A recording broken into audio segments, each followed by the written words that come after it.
Hey guys, this is Comic Uno, and today I'm doing Comic Uno episode 196. And this is a show where I review all the comics I read this week in one show. So let's get started. We go worst pick of the week to best pick of the week and everything in between. This was a pretty average week for me, so let's get started with number 20. My worst pick of the week this week was Superman issue 24. I'm still not really invested into this story arc where we get to see Black Manchester controlling Superboy's going dark. I feel like the book felt very cluttered with everything it was doing, so I kind of missed the character beats that I feel like the book was trying to go for. Also not a huge fan of this anime style artwork, like I've said in the past with previous Superman issues. So yeah, this just hasn't done it for me yet. So Superman issue 24 gets 2.5 stars.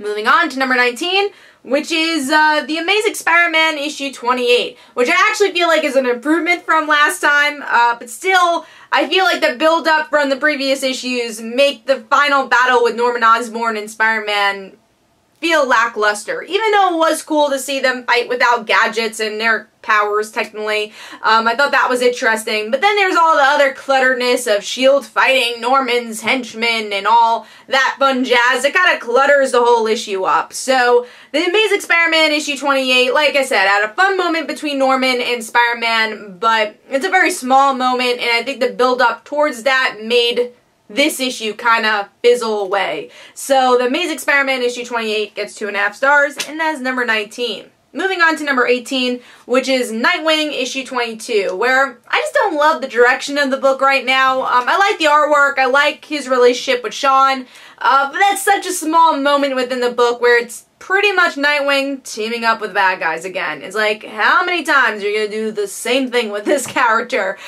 So it's him trying to look for a job, he's gonna team up with the bad guys. That's pretty much the whole issue, and I'm just kind of tired of it. So Nightwing issue, what are we up to? Nightwing issue 22 gets 2.5 stars, and that was number 18. Moving on to number 17, which is Iceman, and one of them fell. Iceman issue 1.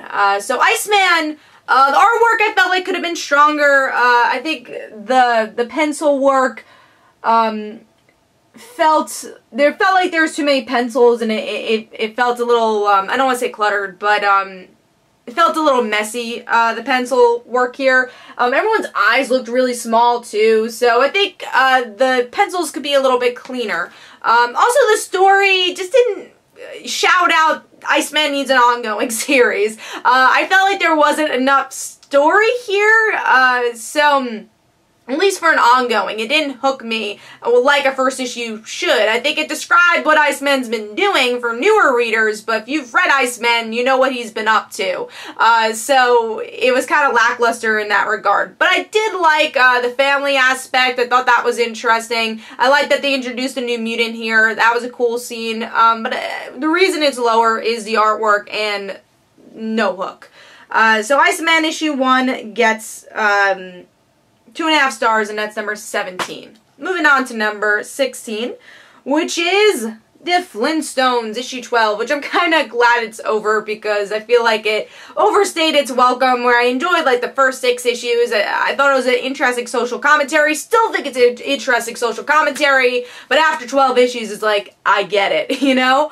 But this issue was fun. It kind of wraps up everything well of what is society type thing, and once again, commentary on society with these characters. So that was cool. The artwork is the same, so that was, you know, solid overall. So I gave this 3 stars. I thought it was a pretty good ending, and I'm just kind of glad that the series is over, because it, like I said, overstayed its welcome. Alright, moving on to number 15, which is Jessica Jones, issue 9, which is kind of a slower issue. It's Jessica going to jail again, which is like, really? Let me show you the artwork. Artwork is good, though, obviously. Same style we always get with Jessica Jones. So yeah, I like that, and I enjoyed the most of Luke Cage and Jessica Jones getting back together. I thought that was great, and I like their relationship, and I'm glad that they finally made amends, especially now we're getting into Defenders next week. So the ending, though, was kind of lackluster. I don't really care about that character too much, and it felt like, oh, you ended on that note. So yeah, overall, Jessica Jones wasn't a bad issue. Like I said, the Luke Cage and Jessica stuff was cool, but it was a little bit of a slower issue than we usually get with Jessica Jones. So Jessica Jones issue 9 gets 3 stars. Moving on to number, what are we up to? Number 14, which is Wonder Woman C. Trevor, issue 1, which, you know, this issue I felt like was a good catch-up for people who don't know who Steve Trevor is. So it describes his character pretty well. It's a cool, fun adventure of him going to another paradise island. And then in the end, he has a date with Wonder Woman, which was, again, fun. But I think if you know who Steve Trevor is, it gets a little bit boring towards the middle. It's like, alright, get to the point, alright, we get it, the parallels of Themyscira and this paradise island. I think this would have been a stronger issue if it was actually about Wonder Woman and Steve together. I feel like that's something we haven't seen in a while. So overall, I gave this issue 3 stars. I mean, it came out in a good time, but I think this is more for new readers than old readers. Alright, moving on to number 13, which is and another one fell. Great. Always happens. Anyways, Outcast issue 28. This issue, kind of slower than usual. I won't say usual, because sometimes Outcast is just extremely slow, but when it's good, it's really good. This issue, we get to see kind of the same thing of Kyle training with his father. He's kind of reconnecting with the priest, and I like that his sister, so his sister is pretty much attacked by the demons, you know, the people that the Outcasts have been trying to get, and in the end she has to decide, my family or my brother, and she decides both pretty much, like, can we live with you? And so it seems like Megan and her family is going to be kind of part of this all too, and I like that. I like that the family's getting more involved. So Outcast issue 28 gets 3 stars. It's not the best issue of Outcast. It's a little slow, but I did like the cliffhanger of the issue. And of course, the artwork is great for the book. Moving on to number 12, which this issue is actually a lot higher than what the book's been in the past, so I'm glad to see that. And that is Spider-Man issue 17, which I feel like Bombshell made it here. I'm glad that they put a spotlight on Bombshell, and then not putting a spotlight on Miles' mother was great, because she's been definitely a negative of this book for me, but then she ends up being in the end, I'm like, go away. And I loved her, the mother character, before, but if you've seen my other reviews, you know why I haven't enjoyed her character. But I like that Miles is kind of going to the darker side a bit. I don't quite understand why he's going completely to this dark side of, I want to kill you, but I like that this kind of had more story and a bit more character and fun dialogue than we've been getting with this book. So I just thought it was an improvement, and the artwork was good, so I gave it 3.5 stars. Moving on to number 11, which is Darth Vader issue 1. This was definitely an improvement from the last Darth Vader series, where I think it lost momentum and direction for the book. And here we get to see Darth Vader in a time that is very interesting. Seeing him become Darth Vader after Revenge of the Sith. Seeing him completely turn to the dark side. And now it's him trying to find his lightsaber, and what you have to do as a Sith member is steal a lightsaber, which makes a lot of sense, of course. So I thought that was cool, and I feel like Coley's artwork was really good for this issue. I usually don't like his artwork in Amazing Spider-Man, but I think it works because there's no faces. It's just Darth Vader. And the faces you do see are really wrinkly, so it kind of works with Coley's style. So Darth Vader issue 1 actually has beautiful artwork, and I thought it was a good direction for the book. So 3.5 stars for me. Alright, moving on to number 10, which is Injustice 2, issue 3, which also is a book that kind of slows the pace a bit. It's just like Superman running around trying to break out, and Batman figuring out, alright, how do we get Superman back in his cell? Which is fun, because you have some great character moments between Green Arrow and Black Canary and Harley, which was great. And I like the cliffhanger that Batman has another daughter, or another child. I thought that was cool. So it is an interesting issue. Not the best of Injustice 2, but still some good character moments that make this issue worth reading.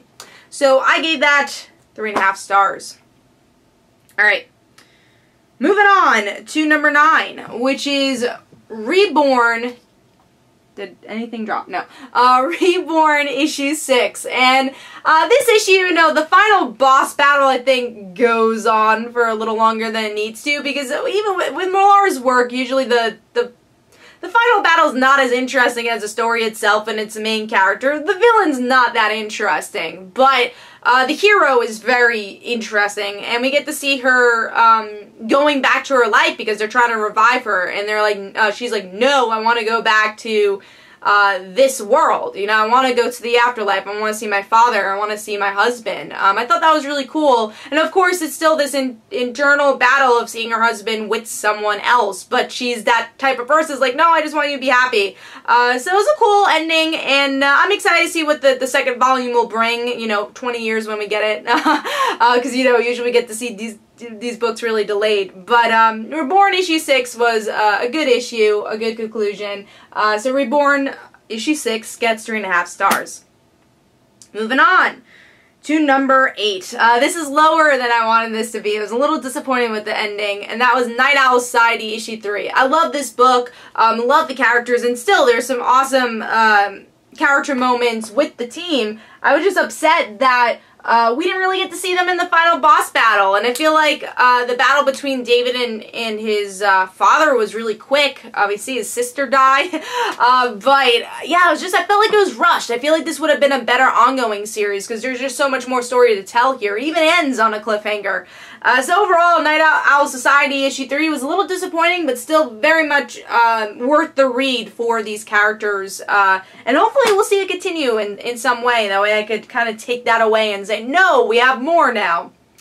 Alright, moving on to number 7, which is Deathstroke issue 20, which I really like the direction of this book. I like where it's going. I will say Deathstroke's weakest point is usually what I love about books, which is the monologue. I always feel very bored with the monologue of Deathstroke. I'm like, alright, get on to the point. So there are some monologue moments where I felt a bit bored, but I did like the other characters. We get to see Jericho's boyfriend, I guess ex-boyfriend, kind of boyfriend. This is, you know, kind of the person he was having an affair with when he was engaged. And then Power Girl has a really interesting story too, where she has to take birth control and it's completely against her religion. I thought that was a very interesting story. And Deathstroke trying to be religious throughout the issue to get Power Girl on his side.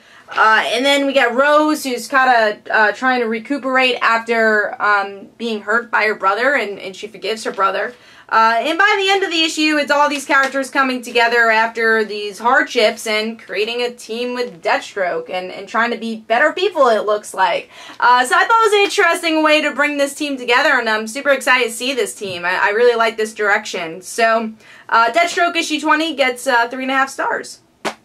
Alright, moving on to number 6, which is X-Men Gold issue 5. Yeah, this was a solid issue. As a Kitty Pryde fan, I thought this was a really cool issue where we get to see her understand binary, which is very much into Kitty knowing technology, which I don't think every writer showcases enough. Her using her phasing abilities, obviously being a great leader, telling everyone what to do pretty much, was cool. And then I liked how they put a little twist on the Sentinels in the end, where they're targeting people with just genetic mutations, not just being a mutant, but being colorblind, having cancer. I thought that was a really cool little twist. I will say the artwork was, sometimes the coloring felt like it was colliding with the colors, and like Kitty and Gambit like looked the same in some of the panels.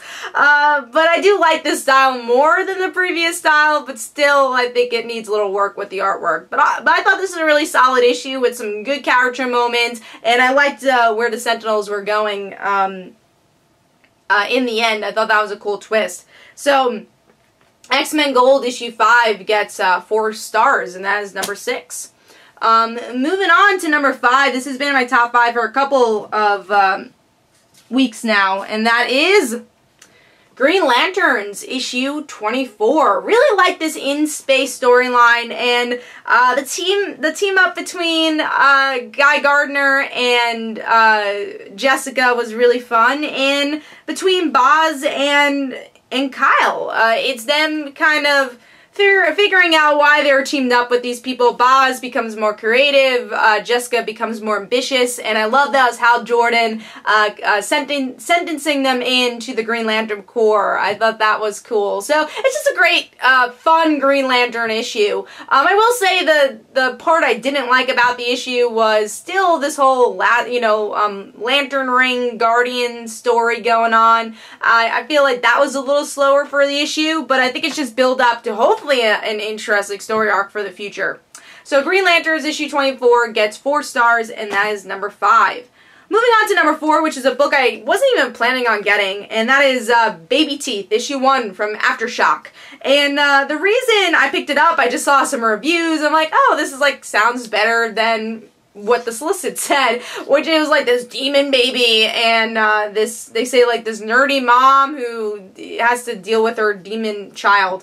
And I was like, I don't know how to feel about this demon baby. But it was executed a lot better than I thought it was going to be. And that's mostly because of the character writing for the mother. She was really interesting character, how she hid her pregnancy and only her sister knew about it. And I like that she was telling the story from, I think it was a couple of months after the baby was born, and it is a demon child, but it made me interested to see that she kind of had hope for her child either way. So I liked it. I thought it was a solid book. The gritty artwork worked for this title, and like I said, I was surprised by it. I wasn't even going to originally pick it up, but I thought it was a solid read, and definitely gets me interested to see where the book goes, which is what you need with an issue 1. So Babyteeth gets 4 stars, and that is number 4. Moving on to number 3, this is a little lower than usual, and that is Paper Girls, issue 15. Still a great book. I mean, there's some awesome character moments, especially, once again, I think she's become my favorite character of Paper Girls, and that is KJ. KJ has some great moments where she returns from not being, hurt by the cavemen, and Mac is pissed off at her. He's like, why did you put yourself in danger? And she's like, I finally did something without thinking, because, previous KJ definitely seemed like a straight-A student, kind of always thought before she did things, and now she's just on impulse. She just wants to survive.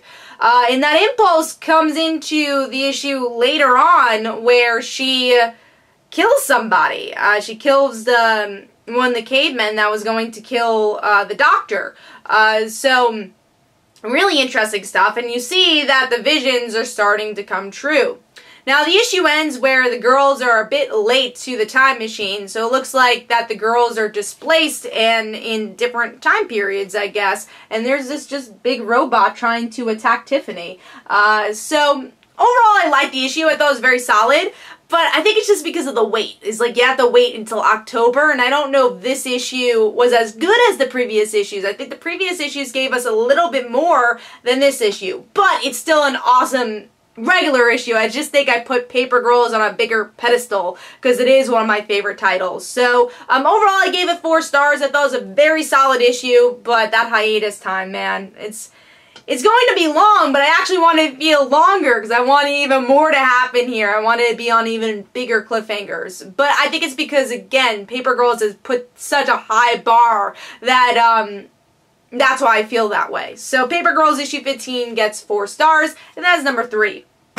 Moving on to number 2, which is Hawkeye issue 7. Best issue of Hawkeye so far, and finally we are tackling Kate's family history here. They tried it with the previous Hawkeye story. It didn't quite work. They just kind of touched upon it.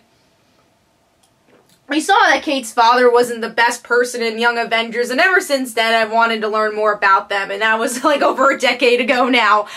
So I was very happy with this issue, because we're finally tackling her relationship with her mom, with her dad. Their dad's definitely not the nicest person, but I love the transitions between the flashbacks, where we get to see, Kate holding her bow, and then in the flashback she's learning how to use her bow. Those are really some cool moments.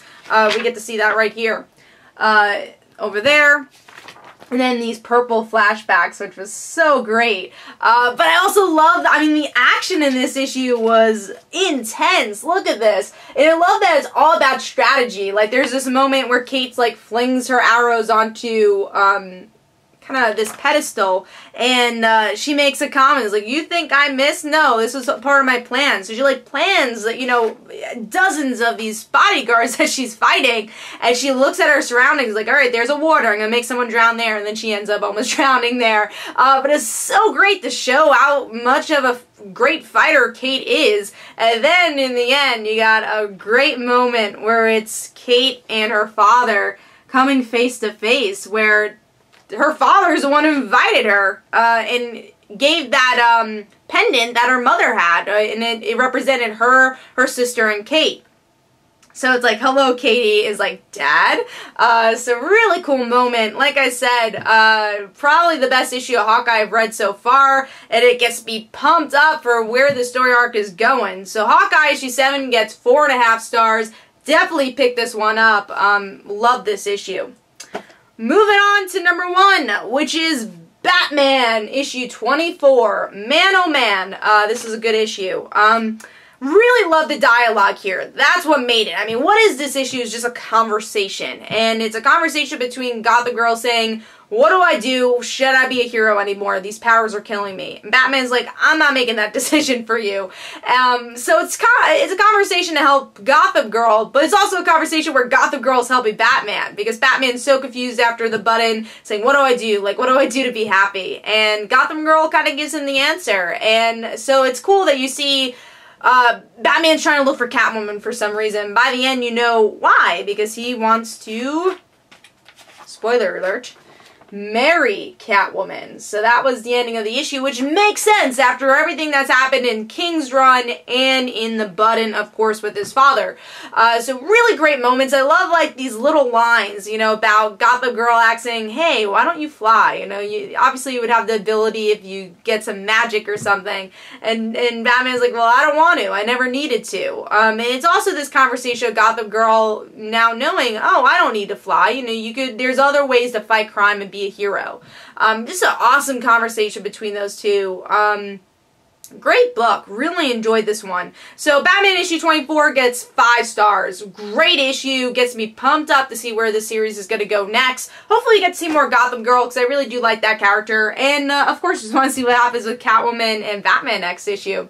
But let me know in the comments below, what was your least favorite book for this week, your favorite book, and everything in between. Of course, I'll have Comic Uno episode next week. Hopefully you guys enjoyed. This is Comic Uno. Don't forget to follow me on Twitter. Don't forget to like my Facebook page. Also, description below, there are links for my comic book, Like Father, Like Daughter. And don't forget to like the Facebook page of Like Father, Like Daughter. I'll see you guys later. Bye.